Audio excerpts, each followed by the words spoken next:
जी अस्सलाम वालेकुम dear students, मैं रिजवान अहमद। आप सब लोग कैसे हैं जी? उम्मीद करता हूँ आपका दिन अच्छा चल रहा होगा। जी मेरा बेटा, लास्ट वीक में आपको पता है एक दिन यहाँ पे जो है वो नेट नहीं आ रहा था, तो वो सारी क्लास हमारी डिस्टर्ब हुई। उस मेरा जो है वो बीच में एक्सीडेंट हो गया था कार का, तो मैं आ रहा था रास्ते में ही, तो मैं इधर नहीं पहुँच सका। और एक जो है वो आपको प्रॉबेबली आई डोंट नो कि अभी तक बताया गया कि नहीं, कि लास्ट वीक जो है ड्यू टू सम रीजंस ये हमारी जो बिल्डिंग है इसे सील कर दिया गया था। तो ऑफिसेज हमारे जो है वो सारे क्लोज बंद हो गए थे, तो इसकी वजह से जो है वो हम क्लासेस नहीं ले सके। आज जो है वो हम आपको पता है इससे पहले हमने 2 लेक्चर्स जो हैं वो आर्टिकल के ऊपर किए हैं। आज अगर आप मेरा साथ दें तो हम कोशिश करेंगे कि ये जो आर्टिकल वाला सारा टॉपिक है ना, इसको हम ख़त्म कर लें। अभी तक मैं आपको 3-4 चीज़ें जो इसके अंदर बता चुका हूँ, आपने प्रीवियस लेक्चर ज़रूर सुने होंगे। अगर आपने नहीं सुने तो उनको मेरा बेटा ज़रूर एक दफ़ा देखिएगा कि किस तरह 2 तरह के आर्टिकल्स होते हैं, इंडेफिनेट और डेफिनेट आर्टिकल। इंडेफिनेट आर्टिकल के अंदर ए और एन ये 2 आर्टिकल्स हैं, और उसमें मैंने आपको अब तक बताया है कि किस तरह जो वोवल साउंड हैं तो उनके साथ एन आर्टिकल आएगा, जो कॉन्सोनेंट साउंड है उनके साथ ए आएगा। और साथ में आपने एक याद रखनी है बात कि इंडेफिनेट आर्टिकल जो है ये हमेशा जो काउंटेबल कॉमन नाउन होता है ये उसके साथ इस्तेमाल होता है। जो प्लूरल होते हैं, प्लूरल्स के साथ जो है वो आप इंडेफिनेट आर्टिकल जो है वो इस्तेमाल नहीं कर सकते। इसी तरह मैंने आपको एक और चीज़ भी बताई थी, वो ये कि जो अनकाउंटेबल नाउन होते हैं, देखें अब मैं आपके सामने ये मैं सिर्फ एक लाइन के अंदर इनको रिपीट कर रहा हूँ। अगर हमारे पास एक नाउन आ गया बॉय और एक हमारे पास नाउन आ गया ऑनेस्टी, देखें ये दोनों नाउन है। अब बॉय नाउन है जिसे हम काउंट कर सकते हैं कि 1 2 3 4 एटसेट्रा, ये काउंटेबल। तो अगर जो कॉमन काउंटेबल नाउन है तो उसके साथ हम ए या एन लगा सकते हैं। ये मैंने आपको बताया कि ए कब लगाना है, एन कब लगाना है। अब आपको पता है कि ये कॉन्सोनेंट है तो ए आ जाएगा। लेकिन अगर हमारे पास कोई अनकाउंटेबल नाउन आ जाए, अनकाउंटेबल नाउन के अंदर हमारे पास कोई मटीरियल, ठीक है, या फिर एब्स्ट्रैक्ट नाउन आ जाए, तो वो चाहे सिंगुलर ही क्यों ना हो तो उसके साथ ए या एन का इस्तेमाल नहीं होता। ये याद रखें, अभी तक हमने ये पढ़ा है। अब इसी तरह हम देखेंगे कि जो मटेरियल या एब्स्ट्रैक्ट नाउन होते हैं इनके साथ जो दा का इस्तेमाल है ये भी नहीं होता अनलेस वो पार्टिकुलराइज इट। ये जब हम आगे डेफिनेट आर्टिकल मेरा बेटा कर रहे होंगे तो उसमें मैं आपको ये रूल बताऊंगा कि अगर आप किसी मटेरियल या किसी एब्स्ट्रैक्ट नाउन को स्पेसिफाई कर दें, पार्टिकुलराइज कर दें, तो फिर उस वक्त उस एब्स्ट्रैक्ट या मटेरियल नाउन के साथ जो है वो दा का इस्तेमाल होता है, ज़रूर होता है जुमले के अंदर। लेकिन ये आगे हम अभी पढ़ेंगे, मैंने अभी ये सिर्फ आपको समझाया है। उसके अलावा मैंने आपको एक चीज़ ये बताई थी कि देखें अगर कोई ऐसा नाउन जो कॉमन है, सिंगुलर है, उसको जब हम सेंटेंस में पहली दफ़ा इस्तेमाल करते हैं या वो पैराग्राफ में उसका इंट्रोडक्शन, उसका जिक्र पहली दफ़ा आया है, तो उसके साथ इंडेफिनेट आर्टिकल ए या एन आता है। अगर उसको रिपीट करेंगे तो उसके साथ डेफिनेट आर्टिकल जो है वो दा आता है। ये मेरा बेटा अब तक जो है ये हम चीज़ें कर चुके हैं। अब आगे मैं आपको जो एक रूल करवाने जा रहा हूँ, लेट्स से कि ये हमारा रूल नंबर 4 है, इंडेफिनेट आर्टिकल से रिलेटेड, ए या एन से related.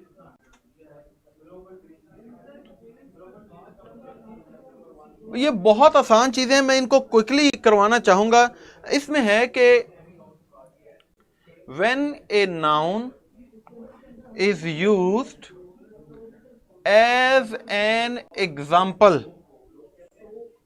of a class of things, याद रखें कि जब हम कोई ऐसा नाउन जुमले के अंदर इस्तेमाल करें जो बेसिकली अपनी पूरी नस्ल की नुमाइंदगी कर रहा है। बेटा बैकग्राउंड में शोर तो नहीं है अवैस सच? आप ज़रा अपने पेज को क्या काइंडली रिफ्रेश करोगे? पीछे कोई शोर नहीं है, आप मेरी आवाज़ गौर से सुने। ये मैं कह रहा हूँ कि देखें, अगर एक हमारा जो नाउन है उसको हम जुमले के अंदर इस्तेमाल करते हैं अ क्लास ऑफ थिंग, मतलब के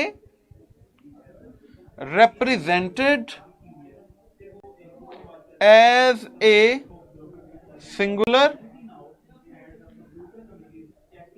general object, एक ऐसा नाउन हम लिखें जो सबकी नुमाइंदगी करता है, जो वाहिद शो करता है, जो जनरल आम कॉमन बात करता है, ये रमीज आपने जो लिखा ना, the dog is a faithful animal,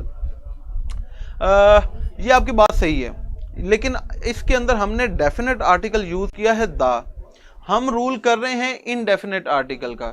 तो मैं आपको ये बताने लगा हूं मेरा बेटा कि देखें किस तरह जब हम किसी नाउन को लिखें तो उसके साथ हम ए या एन का इस्तेमाल कर सकते हैं।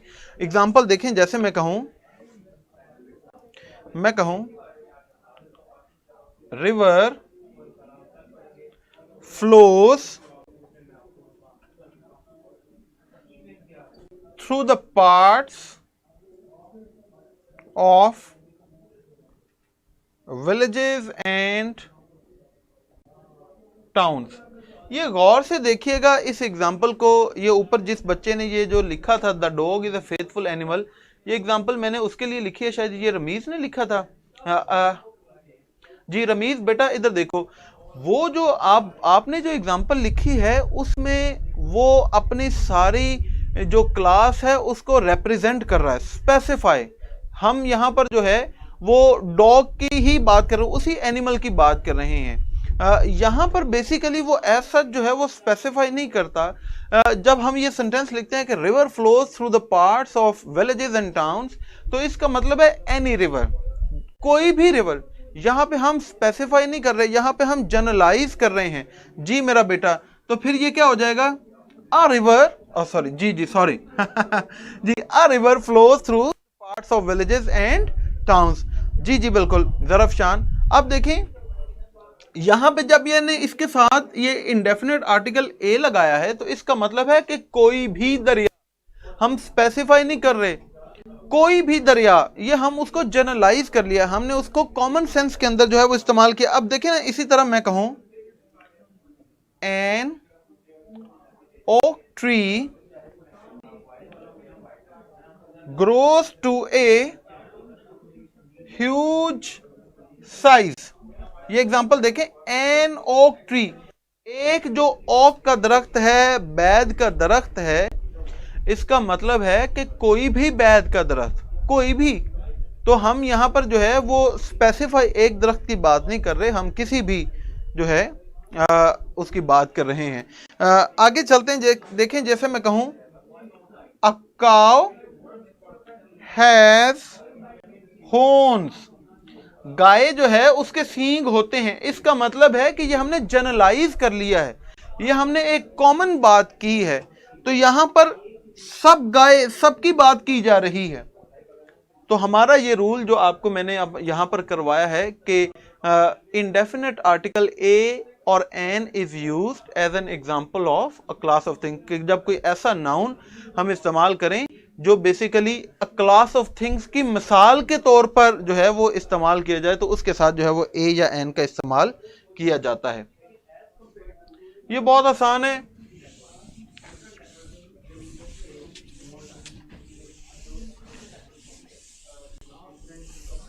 जी मेरा बेटा नेक्स्ट चलते हैं। उसके बाद देखें रूल नंबर 5 है, ये मैं करवा चुका हूं, क्विकली रिवाइज करवा देता हूं कि सर्टेन जो न्यूमेरिकल एक्सप्रेशंस हैं उनके साथ भी इंडेफिनेट आर्टिकल ए या एन जो है वो इस्तेमाल होता है। ये क्या है, certain numerical expressions. Numerical expressions क्या होते हैं बच्चों, शाबाश जल्दी बताएं। जैसे देखें अ डजन, अ पाउंड, ठीक है, a day, an hour, etcetera. तो कुछ सर्टेन न्यूमेरिकल एक्सप्रेशंस जो जुमले के अंदर हम इस्तेमाल करते हैं, तो उनके साथ भी हम इंडेफिनेट आर्टिकल जो है वो इस्तेमाल कर सकते हैं। एग्जाम्पल जैसे मैं कहूं he bought half a dozen balls, उसने आधा दर्जन जो है वो बॉल्स जो हैं वो परचेज की हैं।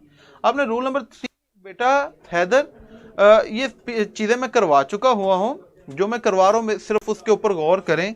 इसी तरह देखें मैं कहूं rice sells at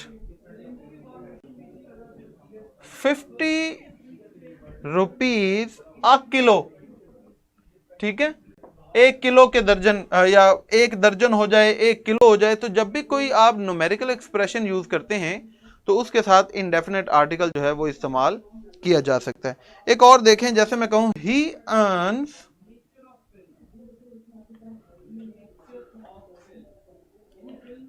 10 rupees a day. अब यहां पे देखें एक दिन के साथ आ गया। इसी तरह मैं कहूं this car goes 60 miles N R. N R आ गया। ये जो एग्जाम्पल आपके सामने है, इनकी या तो पिक्चर ले लें, मैं आपको ये आज गारंटी से कह रहा हूं कि इससे रिलेटेड जो है आपको एक आधा सेंटेंस जरूर आएगा जिसके अंदर ये जो रूल न्यूमेरिकल एक्सप्रेशन वाला हम कर रहे हैं, इससे रिलेटेड कोई ना कोई मिस्टेक जो है वो जुमले के अंदर जरूर होगी। तो मेरा बेटा इसको अच्छी तरह से काइंडली देख लीजिएगा। चले आगे चलते हैं।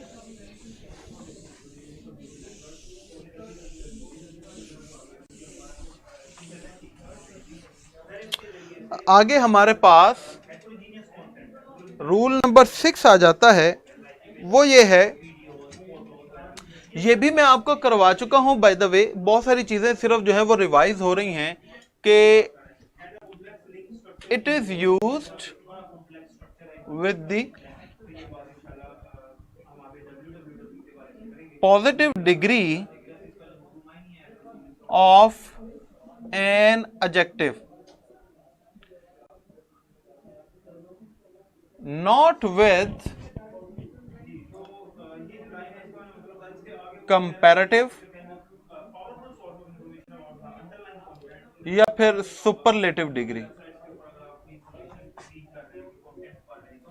देखें, जो किसी एडजेक्टिव की पॉजिटिव डिग्री है, जी बेटा एमसीक्यूज महानूर करवा रहा हूं, यही आपके एमसीक्यूज हैं, ठीक है। तहसीन कह रहे आप बहुत जल्दी में, चले आहिस्ता से कर लेते हैं। मैं तो सिर्फ ये चाह रहा था कि आज जो है वो हम आर्टिकल अगर कंप्लीट कर लें तो वो उसमें फिर हम अच्छा है कि चले आगे नेक्स्ट लेक्चर में हम जो है वो कोई और अपना टॉपिक स्टार्ट कर सकेंगे। लेकिन अगर आपको लगता है कि हम आहिस्ता से करें तो स्लोली कर लेते हैं, उस पर एग्जाम्पल्स भी हम ज़्यादा कर लेंगे, ठीक है। चलें, अब देखिए मैंने आपको क्या कहा कि अगर हमारे पास किसी एडजेक्टिव की पॉजिटिव डिग्री आ जाए तो उसके साथ हम इंडेफिनेट आर्टिकल जो है वो इस्तेमाल करते हैं। चलें जी, अभी इन्होंने कहा कि एमसीक्यूज करवाया करें।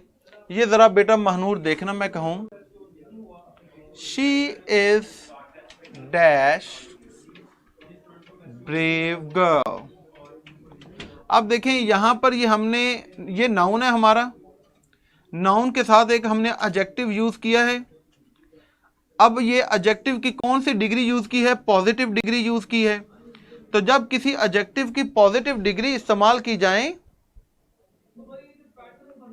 ठीक है, उसके साथ फिर हम क्या करते हैं, या ए इस्तेमाल करते हैं या फिर हम एन इस्तेमाल करते हैं। तो अब आपको पता चल जाएगा।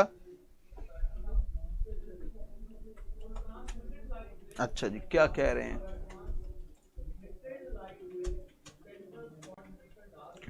अस्मा गुल बेटा आपका क्या वोकैबुलरी के लिए, ओके, अस्मा कह रही है कि वोकैबुलरी के लिए जो है ये मैं बेटा आपको ये लेक्चर जो है वो एक दफ़ा हम कंप्लीट कर लें, फिर आप उसके बाद ये क्वेश्चन कीजिएगा, मैं आपको ज़रूर इसका आंसर करूँगा।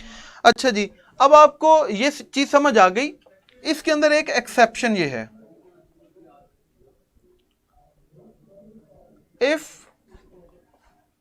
द वर्ड मोर, जो हम कंपैरेटिव डिग्री के लिए इस्तेमाल करते हैं, is used in the sense of very, then we can use a with it. देखो बेटा, रूल ऊपर हमने क्या लिखा है, रूल हमने ये लिखा है कि अगर हम पॉजिटिव डिग्री इस्तेमाल करें तो उसके साथ ही हम ए या एन लगाते हैं, कंपैरेटिव या सुपरलेटिव डिग्री के साथ इस्तेमाल नहीं करते।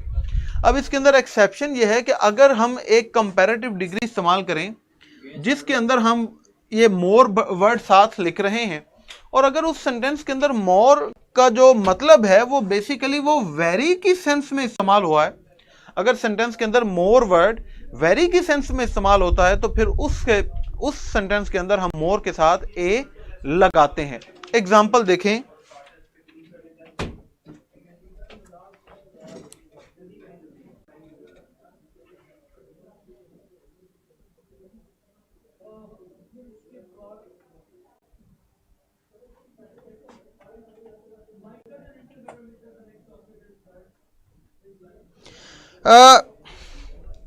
ये हमारे पास एक सेंटेंस है, इसके अंदर जरा देखिएगा कि पहले इसके अंदर गलती क्या है। शाबाश, इसके अंदर हमने क्या किया कि हमने ये देखें मोर भी यूज किया है और आगे हमने साथ में कंपैरेटिव डिग्री भी इस्तेमाल की है, तो इसका मतलब है कि ये सेंटेंस जो है ये रॉन्ग है। अब मैं इसके साथ एक सेंटेंस लिखता हूं, मैं कहता हूं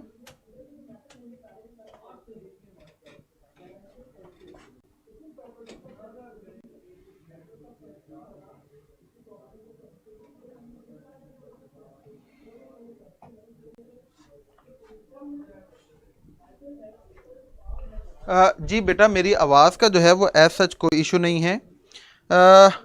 अब ये देखें, ये आपके सामने एक सेंटेंस लिखा है, इसके अंदर मैं कहता हूं कि this is a more big house. शाबाश एमन, आपने देखें बेटा इस सेंटेंस के अंदर तो मिस्टेक हमें जो है वो ये समझ आ जाती है। अब देखिए कंपैरेटिव डिग्री जो है वो बेसिकली हम किस लिए इस्तेमाल करते हैं। कंपैरेटिव डिग्री हम इस्तेमाल करते हैं जब दो चीज़ों का कंपैरिजन हो, लेकिन अगर हमारे पास एक ऐसा सेंटेंस हो जिसके अंदर कोई कंपैरिजन नहीं है, सिर्फ हमारे पास एक ही ऑब्जेक्ट है और उस ऑब्जेक्ट में हमने मोर का वर्ड भी यूज़ किया हुआ है, तो इसका मतलब है कि इस सेंटेंस के अंदर ये वर्ड कंपैरिजन के लिए इस्तेमाल नहीं हुआ, बल्कि ये सेंस जो वेरी की सेंस है उसके अंदर इस्तेमाल किया गया है। तो फिर इस तरह बेटा सुन लें, मुझे पता है आपको ये सारी चीजें आती हैं, लेकिन जो मैं आपको बता रहा हूं वो तो आपको समझ नहीं आ रही। जो कंपैरिजन, जब कंपैरेटिव डिग्री हम इस्तेमाल करते हैं तो वो दो चीजों का कंपैरिजन होता है, लेकिन अगर हम एक ऐसा सेंटेंस लिखें जिसमें हम की कोई कंपैरिजन नहीं कर रहे, जैसा कि ये सारे बच्चों इधर देखो, मैं कहूं this is a more big house, अब यहां पर मैं इस बिग हाउस का कंपैरिजन किसके साथ कर रहा हूं? क्या इस सेंटेंस में इसका कोई कंपैरिजन है किसी और चीज के साथ? नहीं। तो एक ऐसा सेंटेंस जिसमें हमारे पास एक ही ऑब्जेक्ट हो और उसके अंदर हमने मोर का वर्ड यूज किया है, तो इसका मतलब है कि ये मोर बेसिकली जुमले के अंदर वेरी की सेंस में इस्तेमाल हो रहा है। ठीक है, तो जब मोर का वर्ड वेरी की सेंस में इस्तेमाल हो तो फिर उसके साथ जो है वो ए आता है, तो ये क्या होगा basically, this is a very big house. अब अगर हम यहां पर वेरी लिखें तो आपको हैदर बेटा, ओके, फिल्जा कह रही है कि सर ये लॉजिक नहीं समझ आया। बेटा क्यों नहीं समझ आया? देखें, मैं आपको ये कह रहा हूं कि हमारे पास जो कंपैरेटिव डिग्री होती है उसमें बेसिकली हम क्या करते हैं कि दो चीज़ों का कंपैरिजन करते हैं, और उन कंपैरेटिव डिग्री को लिखते हुए कभी कभार किसी हम एडजेक्टिव की कंपैरेटिव डिग्री बनाते हैं, उसके साथ ईआर लगा देते हैं, कभी उसके साथ मोर लगा देते हैं, ऐसा ही है। लेकिन मोर जो है ये कंपैरेटिव डिग्री में उस वक्त समझा जाएगा जब बेसिकली हमारे पास दो ऑब्जेक्ट हों। यहां पर ये एग्जांपल देखें, मैं लिख रहा हूं, मैं कहूं this is a more beautiful building than the previous one। ये एक एग्जांपल लिखी कि ये बिल्डिंग जो है पिछली बिल्डिंग से ज्यादा खूबसूरत है। अब यहां पे देखें बेसिकली ये जो हमने कंपैरेटिव डिग्री इस्तेमाल की है, इसका कंपैरिजन हो रहा है किसी और चीज के साथ। अब यहां पर देख रहे हैं इस सेंटेंस के अंदर किसी के साथ कंपैरिजन नहीं है, तो जब एक ऐसा सेंटेंस जिसके में कोई कंपैरिजन ना हो तो उसका मतलब है कि फिर मोर जो है वो यहां पर वेरी की सेंस में इस्तेमाल हुआ है। तो जब वेरी की सेंस में इस्तेमाल हो तो फिर उसके साथ हम ए लगाते हैं। अगर कंपैरिजन की सूरत में इस्तेमाल हो फिर उसके साथ ए या एन या दा कुछ नहीं आता।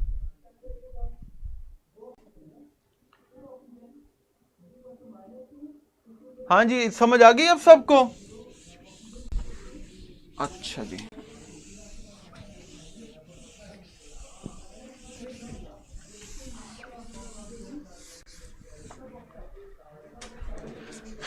आगे चले जी।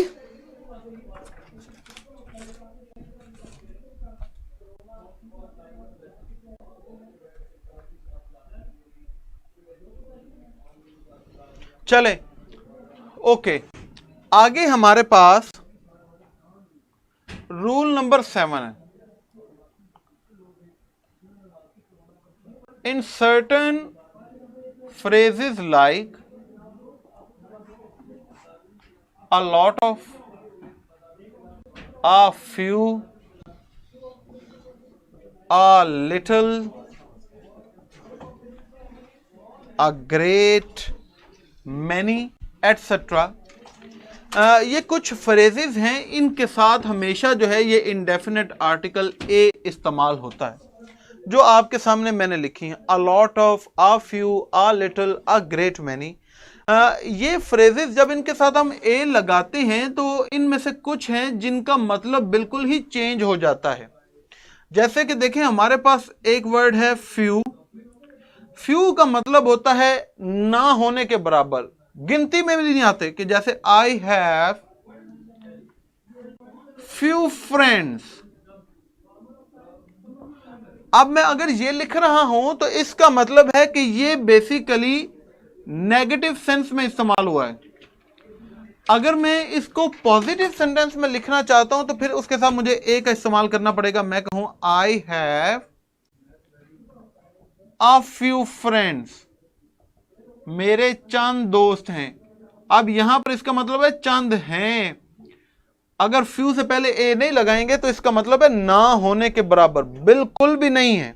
ठीक है, तो ये आपने कॉन्टेक्स्ट के अंदर देख लेना है कि अगर आपके पास कोई सेंटेंस आए और इससे रिलेटेड एग्जांपल आ जाती हैं, अगर आपके पास मेरा बेटा कोई सेंटेंस है तो उसमें आपने देखना है कि ये सेंटेंस पॉजिटिव सेंस में लिखा हुआ है कि नेगेटिव सेंस में लिखा हुआ है।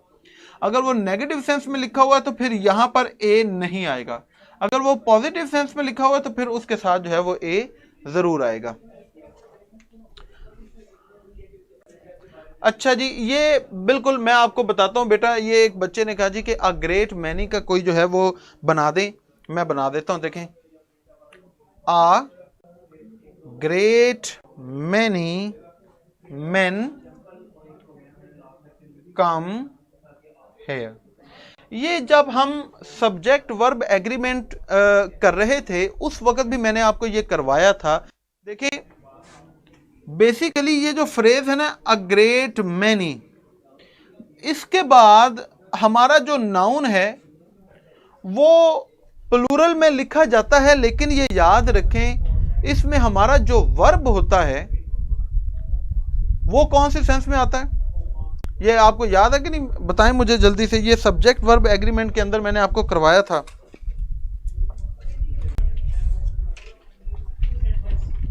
सर, जो पॉजिटिव होगा वो वाला राइट ऑप्शन होगा।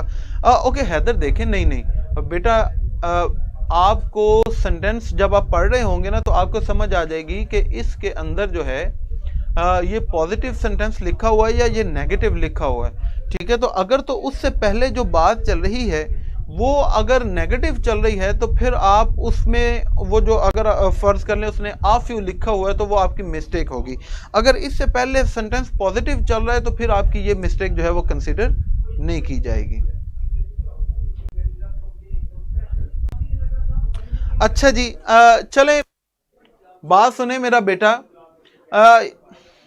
अच्छा, फातिमा कह रही हैं कि सिंगुलर वर्ब आएगा। देखें, एक हमारे पास फ्रेज है मैनी है। ये जो फ्रेज मैनी है ये अब आप भूल गए, मैनी ए के बाद आगे जो हमारा नाउन होता है, जो हमारा सब्जेक्ट होता है, वो हमेशा हमारा सिंगुलर होता है। जैसे कि देखें, मैं ये नहीं कर सकता कि मैनी ए मैन, ये गलत हो जाएगा बात, क्योंकि यहां पर ये ए जो है, ये देखें, ये सिंगुलर की तरफ इशारा कर रहा है। तो आगे अगर हम प्लूरल लगाएंगे तो प्लूरल के साथ हम इंडेफिनेट आर्टिकल ए कैसे लगा सकते हैं? तो मैनी ए के बाद हमारा जो नाउन आता है वो हमेशा सिंगुलर आता है, ये होगा मैनी ए मैन। अब बच्चे कंफ्यूज होते हैं कि वो समझते हैं कि चूंकि मैनी लगा दिया तो शायद प्लूरल है, नहीं। इसके बाद आगे जो हमारा वर्ब है वो भी फिर सिंगुलर होगा, क्योंकि बेसिकली हमारा जो सब्जेक्ट है वो यहां पर हमने सिंगुलर बनाया है, तो आगे हमारा वर्ब भी सिंगुलर आएगा। ये जो फ्रेज है अ ग्रेट मैनी, इसमें बेसिकली देखें ये जो मैनी है वो इसको मॉडिफाई कर रहा है। ये मैनी के इसके बाद, अगरचे कि हमें यहां पर लग रहा है कि ये हमारे पास जो है वो ए आ गया है तो शायद सिंगुलर लगाना है, ऐसा नहीं है। बेसिकली ये फ्रेज हमेशा जो है ये इसके साथ प्लूरल जो वर्ब है वो आता है। तो जब हमारा सब्जेक्ट जो है वो प्लूरल होगा तो फिर इसलिए आगे हमारा वर्ब जो है वो भी प्लूरल होगा। जी बेटा, किसने क्वेश्चन करना है? जी तंजिया बेटा, तंजिया। मैनी ए अगर आ जाए तो उसके बाद हमारा सब्जेक्ट सिंगुलर, वर्ब भी सिंगुलर। अ ग्रेट मैनी आ जाए तो उसके बाद हमारा सब्जेक्ट भी प्लूरल और हमारा वर्ब भी प्लूरल। फिर मेरा बेटा हमारी ये चीजें, चूंकि सब्जेक्ट वर्ब है ना, लेकिन मैंने आपको ये बता दिया कि ये फ्रेजेस हैं जिनके साथ इंडेफिनेट आर्टिकल ए इस्तेमाल होता है जुमले के अंदर।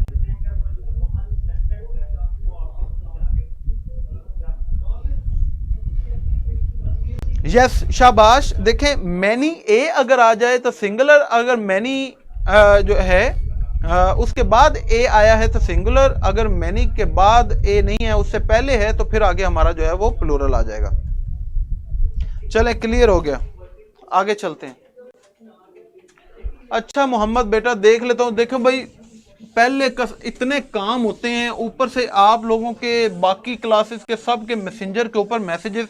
आपने मेरा बेटा जो सवाल करना हो ना वो बराए मेहरबानी यहाँ पर कर लिया करें, ठीक है? मैं फिर मुझे जब टाइम मिलेगा तो मैं आपसे जो है वो मैसेंजर पे भी बात कर लूँगा। बस तहसीन, नहीं मेरा ख्याल है कुछ और ना कर ले थोड़ा सा।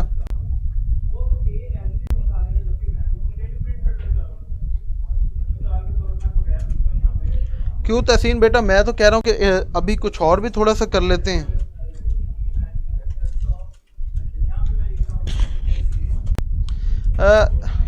Thank you so much Ramiz. चलें, ऐसा करते हैं कि फिर ये हमारे बेसिकली जो इंडेफिनेट आर्टिकल से रिलेटेड रूल्स थे वो हमारे कवर हो गए। अब हमारे डेफिनेट आर्टिकल से रिलेटेड रूल्स रह गए हैं। मैं कोशिश करूंगा कि इस वीक में हमारी एक आधी स्पेशल क्लास भी हो जाए मॉर्निंग में या इवनिंग में, तो उसमें जो हमारी लास्ट वीक क्लासेस नहीं हो सकी उसको ना हम कंपनसेट करेंगे, ठीक है? अब हम जो है वो नेक्स्ट हमारा जो लेक्चर होगा उसके अंदर डेफिनेट आर्टिकल से रिलेटेड हमने काम करना है। और डेफिनेट आर्टिकल जो है ओके चले, ठीक है। बच्चे कह रहे हैं अभी थोड़ा और पढ़ लेते हैं, चले आगे चलते हैं। फिर आगे हम अपने रूल्स जो हैं वो स्टार्ट कर देते हैं डेफिनेट आर्टिकल से रिलेटेड। आपको पता ही है कि डेफिनेट आर्टिकल क्या है, द। इसका रूल नंबर 1 क्या है कि when a noun is repeated in a sentence और पैराग्राफ। देखिए, अगर आप एक सेंटेंस के अंदर एक नाउन पहली दफा लिखते हैं तो उसके साथ जो है वो इंडेफिनेट आर्टिकल ए या एन आता है, अगर वो काउंटेबल है। अगर उसी नाउन को आप जो है वो अपने उस सेंटेंस में या उस पैराग्राफ में दूसरी दफा लिखते हैं, जब उसको आप रिपीट करते हैं तो फिर उसके साथ आर्टिकल द का इस्तेमाल होता है। एग्जाम्पल देखें, बहुत ही आसान। जैसे मैं कहूं we have dash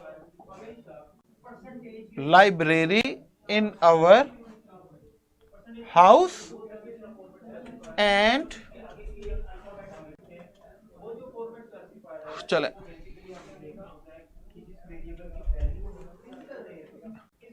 this is dash best place of the house. अब गौर से देखिएगा, मैं एक पैराग्राफ लिख रहा हूं, ये एक सेंटेंस लिख रहा हूं, we have dash library in our house. अब ये जो नाउन है ये हमारे पास सेंटेंस में पहली दफा हमने इस्तेमाल किया है, इसका इंट्रोडक्शन अभी हो रहा है, तो हम यहां पर इंडेफिनेट आर्टिकल लगाएंगे। जब हमने इसको रिपीट करना है तो फिर चाहे सुपरलेटिव डिग्री हो या नहीं हो, फिर उसमें हमने जो है वो उसके साथ जो है वो दा का इस्तेमाल जरूर करना है। जैसे यहां पर दा आ गया, अब ये दो वजह से आ गया। एक तो ये है कि इसके बाद सुपरलेटिव डिग्री है, तो सुपरलेटिव डिग्री के साथ हमेशा दा आता है। दूसरी चीज कि ये इसको रिपीट किया गया है, इसी नाउन के बारे में बात कर रहे हैं, तो जब हम उसको रिपीट करते हैं तो फिर उसमें हम जो है वो डेफिनेट आर्टिकल दा लगाते हैं। ठीक है, इसी तरह एक और एग्जांपल देखें। मैं कहूं there is dash beautiful garden in Lahore, full stop. Garden is near Badshahi mosque. अच्छा जी, अब ये आपके सामने एक सेंटेंस लिखा है। अब ये देखें कि ये हमारे पास पॉजिटिव डिग्री आ गई एडजेक्टिव की, तो यहां पर हमने क्या करना है कि हमने जुमले के अंदर ए या एन का इस्तेमाल करना है। तो there is a beautiful garden in Lahore, full stop, garden is near Badshahi mosque. अब देखिएगा, अगर फर्ज कर लें मैं इसको अंडरलाइन करता हूं, ये हमारे पास ए पार्ट अंडरलाइन है, ये हमारे पास बी पार्ट अंडरलाइन है, ये हमारे पास सी पार्ट अंडरलाइन है, और ये हमारे पास डी पार्ट अंडरलाइन है। तो ये जरा देखें, इस सेंटेंस के अंदर आपको कहां पर मिस्टेक नजर आ रही हैं, या ये जो दो सेंटेंसेस हैं ये समझे पैराग्राफ है, आपको क्या मिस्टेक नजर आ रही है, कहां पर मिस्टेक है? ए के अंदर मिस्टेक है, बी के अंदर है, सी के अंदर है, डी के अंदर है।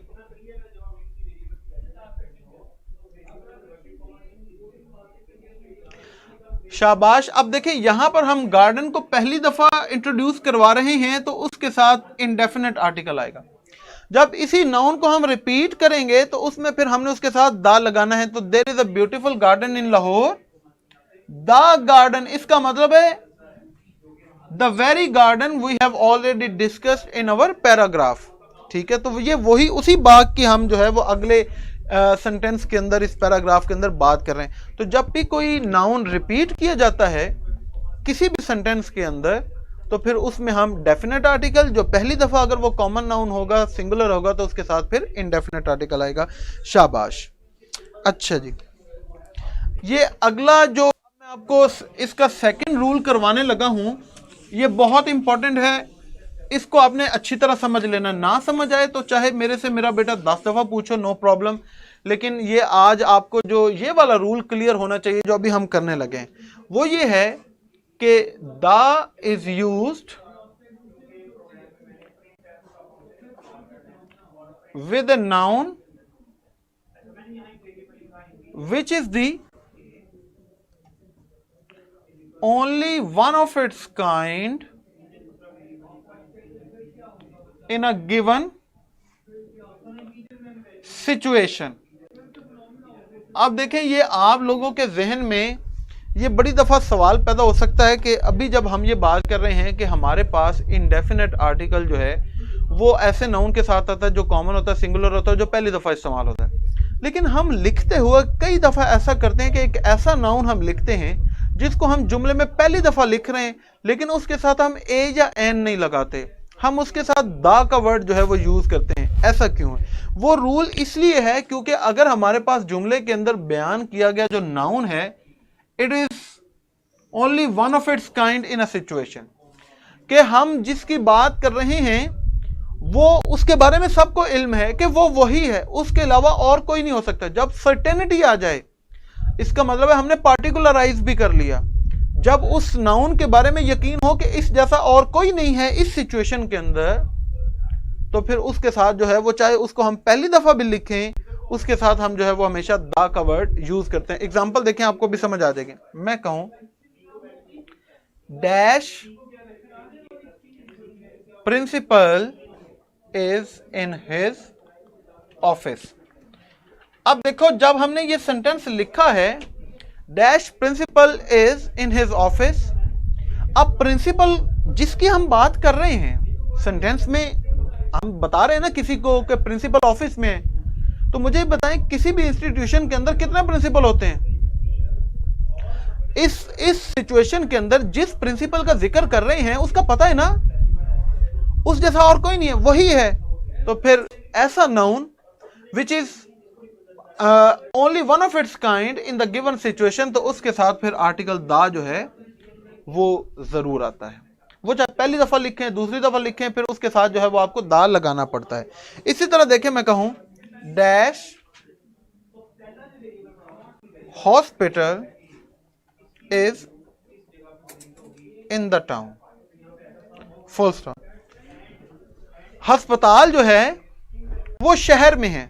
अब ये गौर करें, ये आपने कंफ्यूज नहीं होना। जब ये आप किसी को बता रहे हैं कि अस्पताल किधर है, तो आप कहेंगे कि अस्पताल जो है वो शहर में। अब इसका मतलब है कि आपने हॉस्पिटल को स्पेसिफाई, आपने शहर के अंदर कहा कि शहर के अंदर हॉस्पिटल है। शहर के अंदर दुकानों का नहीं बता रहे, शहर के अंदर सड़कों का नहीं बता रहे, शहर के अंदर बिल्डिंग्स का नहीं बता रहे।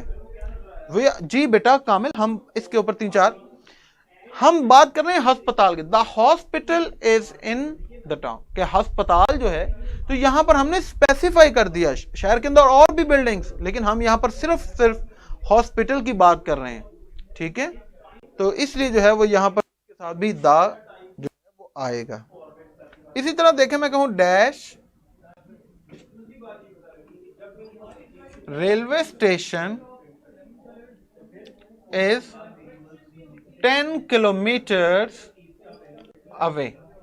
अब जब अगर आप किसी को बता रहे हैं कि रेलवे स्टेशन यहां से 10 किलोमीटर दूर है, तो मुझे ये बताएं कि जिसके साथ आप बात कर रहे हैं आप उसको उसी रेलवे स्टेशन की बात बता रहे हैं, उसी का बता रहे हैं। आप कोई उसे अमेरिका के न्यूयॉर्क के अंदर या फिर आप वाशिंगटन के अंदर तो किसी रेलवे स्टेशन का नहीं बता रहे, आप तो उसे उसी रेलवे स्टेशन का बता रहे हैं जो यहां से 10 किलोमीटर। स्पेसिफाई हो गया ना, the only one of its kind in the given situation. ठीक है, तो फिर चूंकि यहां पर ये वही रेलवे स्टेशन है जिसकी बात की जा रही है, तो इसके साथ भी फिर जो है वो दा का इस्तेमाल किया जाएगा। इसी तरह देखें, मैं कहूं dash book is on the table.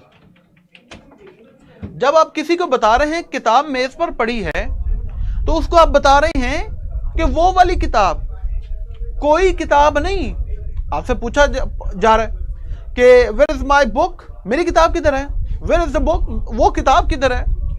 तो अब आप उसे बता रहे हैं कि वही किताब जो पूछी जा रही है, जिसका जिक्र कर रहे हैं, वही किताब जो है। जी यस, जैसे होली प्रॉफिट भी, तो हम उन्हीं का जिक्र कर रहे हैं, हम उसके अलावा और किसी का जिक्र नहीं कर रहे। ठीक है, तो इसी तरह यहां पर जो है वो हम कहेंगे द बुक, कि वही किताब जिसका जिक्र हो रहा है, जिसका मैं तुम मुझसे पूछ रहे हो, जिसका मैं तुम्हें बताना चाह रहा हूं। कोई किताब नहीं, किताबें तो फिर हजारों लाखों तरह की हैं, लेकिन तुम्हें वही बता रहा हूं कि वही किताब जो है वो मेज पर पड़ी है जिसका हम जिक्र कर रहे हैं। ठीक है, तो ये मेरा बेटा जो है वो आपने जहन में रखना है, ये बड़ा इंपॉर्टेंट है कि इसलिए हम जुमले में कई दफ़ा ऐसा नाउन जिसको पहली दफ़ा लिखते हैं उसके साथ हम डेफिनेट आर्टिकल दा जो है वो उसका इस्तेमाल कर लेते हैं। वो क्यों करते हैं? क्योंकि उस जैसा फिर हम उसे स्पेसिफाई कर रहे हैं, उसी का जिक्र हो रहा होता है, उसी की बात कर रहे होते हैं, उसके अंदर कोई एम्बिग्युइटी नहीं होती, तो इसलिए फिर उसके साथ जो है वो दा का इस्तेमाल किया जा सकता है। चलें जी, मेरा ख्याल है आप इसको यहाँ पर वाइंड अप करते हैं। इंशाल्लाह बाकी जो है वो इससे अगले लेक्चर्स के अंदर करेंगे। कुछ चीज़ें आपको करवाऊंगा और कुछ ऐसे भी हैं रूल्स के किन सिचुएशंस के अंदर जो इनडेफिनेट आर्टिकल ए एन और डेफिनेट आर्टिकल दा जो है ये इस्तेमाल किए जा सकते। अभी तो हम पढ़ रहे हैं कि ये कब इस्तेमाल किए जाते हैं। कुछ रूल्स हैं जिनमें ये इस्तेमाल नहीं होते, वो भी इंशाल्लाह करेंगे, लेकिन मैं कोशिश करूंगा कि ये सारा कुछ एक ही लेक्चर के अंदर हो जाए, ठीक है। ताकि अब चूंकि हमने जो है वो थोड़ा सा अपने सिलेबस को कवर करना है भी बच्चों। मैं उम्मीद करता हूं कि आज के जो आपने रूल्स पढ़े हैं वो आपको समझ आ गई होगी, कोई आपको कन्फ्यूजन नहीं होगी। अगर आपको कन्फ्यूजन है तो अपना जो ये लेक्चर है इसको रिपीट देखें। अभी आपका जो है वो टेस्ट स्टार्ट हो जाएगा, और जो आपको वर्कशीट अपलोड की है वो इंडेफिनेट आर्टिकल से रिलेटेड ही वर्कशीट अपलोड होगी, ठीक है। अच्छा, आज टेस्ट नहीं है, ओके जी। आज जो है वो किसी वजह से टेस्ट आपका जो है वो फीड नहीं हो सका सिस्टम के अंदर, लेकिन मेरा बेटा जो आपको वर्कशीट अपलोड होगी नई आर्टिकल से रिलेटेड, वो इंडेफिनेट आर्टिकल से रिलेटेड वर्कशीट अपलोड होगी। बहुत ही सिंपल बेसिक वो वर्कशीट है। उसका मकसद ये है ताकि आपको सही मानों में अंदाज़ा हो जाए कि हम इंडेफिनेट आर्टिकल ए या एन कब कब लगाते हैं। अपना ख्याल रखिएगा, आज टेस्ट नहीं हो सका, दुआ में याद रखिएगा। लेक्चर के बाद अपना फीडबैक दें, इंशाल्लाह आपसे मुलाकात होगी फिर अगले लेक्चर में। अल्लाह आप लोगों को कामयाब भी करे। अल्लाह हाफ़िज़।